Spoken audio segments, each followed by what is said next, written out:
Alors, deux mots quand même par rapport à cette mission. Donc, c'est une mission qui a mené 90 auditions, qui a notamment rencontré les plus grands responsables des places de marché, les principaux régulateurs des grandes entreprises mondiales, comme Rio Tinto, comme Rhodia, comme Eramet, comme Nexan.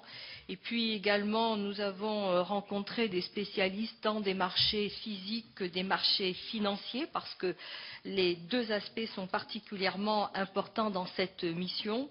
Également des représentants de la Commission des affaires, la Commission européenne, la Banque mondiale, le FMI et le FAO, ainsi que l'Agence internationale de l'énergie.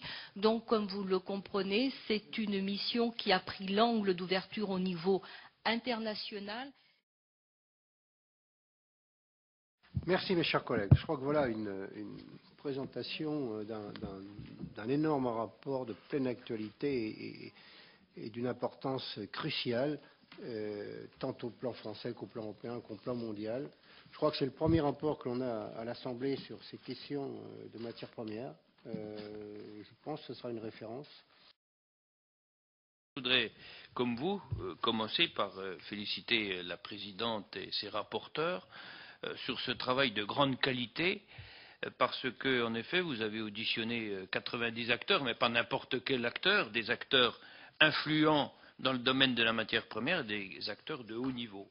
Et ce rapport est très politique, au sens noble du terme. Il n'est pas politicien, mais politique au sens noble du terme, parce que nous avons là un débat qui va se passer entre les deux extrêmes de ce que j'appelle les intégristes du marché et les plus régulateurs et les plus propices à réguler au maximum le marché.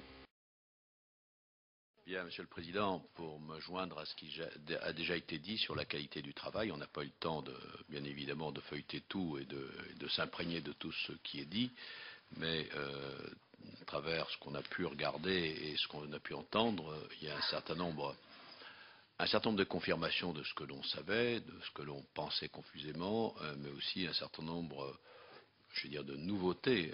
Moi, je ne savais pas que Morgan Stanley contrôlait une partie du pétrole mondial, mais j'y reviendrai après, et il y a sans doute beaucoup d'autres choses comme ça. On constate effectivement que partout, la finance a pris le pas sur les industriels, pour les raisons qui ont été expliquées par nos rapporteurs et la présidente, et que ça n'a pas été quelque chose qui était dans le sens du progrès tel que nous le concevons. Merci, Monsieur le Président. Comme les précédents intervenants, je voudrais bien sûr saluer l'excellent travail qui vient d'être réalisé par cette mission, la présidente Pascale Got, Catherine Vautrin et François Loos. Michel Raison me l'a enlevé de la bouche, mais je dirais que ce rapport, malgré tout, est quand même, vient, je dirais, de manière très brutale, percuter l'idée du concept de la démondialisation. Je crois qu'il faut le dire, parce que, véritablement, c'est révélateur. Que cette... Non, mais moi je pense que les travaux de commission, vous savez, sont importants et les messages qui sont dits ici sont très importants. Je crois en effet qu'on balaie ici, d'un revers de main, le concept de la démondialisation. Il faut le dire. Tous les trois, votre propos, finalement, a eu comme fil conducteur ce que nous savions tous, comme disait Jean Gobert, qu'est-ce qu'on peut faire? Tous les trois, vous avez utilisé le mot opacité, auquel vous venez apporter comme réponse transparence, le mot spéculation, auquel on apporte comme réponse régulation, et moi je dirais financiarisation outrancière des marchés des matières premières, auquel on pourrait apporter comme réponse humanisation des marchés liés aux besoins humains. Je voudrais moi aussi féliciter la présidente et le rapporteur pour l'intérêt de leur mission d'information et aussi souhaiter qu'il y en ait presque plus parce que à chaque fois ces comptes rendus de missions d'information sont tout à fait passionnantes et de très grande qualité. Donc félicitations aussi aux administrateurs et au travail de la commission. j'ai bien retenu qu'en fait, il était très difficile d'évaluer le stock des matières premières et que ça avait bien sûr un impact très fort sur le cours des matières premières. Je crois savoir que dans le G20 sur les produits agricoles, c'est bien inclus dans les propositions du G20. Est-ce que ça l'est aussi pour les autres matières premières? Je ne voudrais pas rajouter à ce qui a été dit et bien dit. C'est vrai que ce rapport a une efficacité, je pense, pour les mois, les semaines qui viennent, en ce sens qu'il donne un coup de vue, en effet, à toutes ces idées concernant la démondialisation, mais ça, la mondialisation n'existe pas depuis aujourd'hui, hein, c'est certain, donc il est certain d'en tirer des conclusions. Difficile de faire des conclusions d'ailleurs, puisque la spéculation, on le sait, il n'y a notamment pas forcément de déposit pour les marchés de matières premières. On se souvient des affaires du sucre avec les films célèbres, il n'empêche qu'aujourd'hui, ces déposits n'existent pas.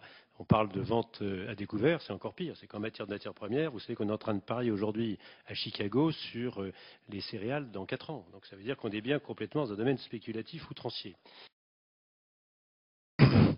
Je fais bien les qualificatifs de qualité sur ce rapport qui n'enfonce pas des portes ouvertes, mais qui au contraire nous fait découvrir un certain nombre de choses. J'ai bien noté, on voyait la différence entre le poids des spéculateurs selon qu'il s'agisse des matières premières agricoles, des matières premières pétrole ou métaux.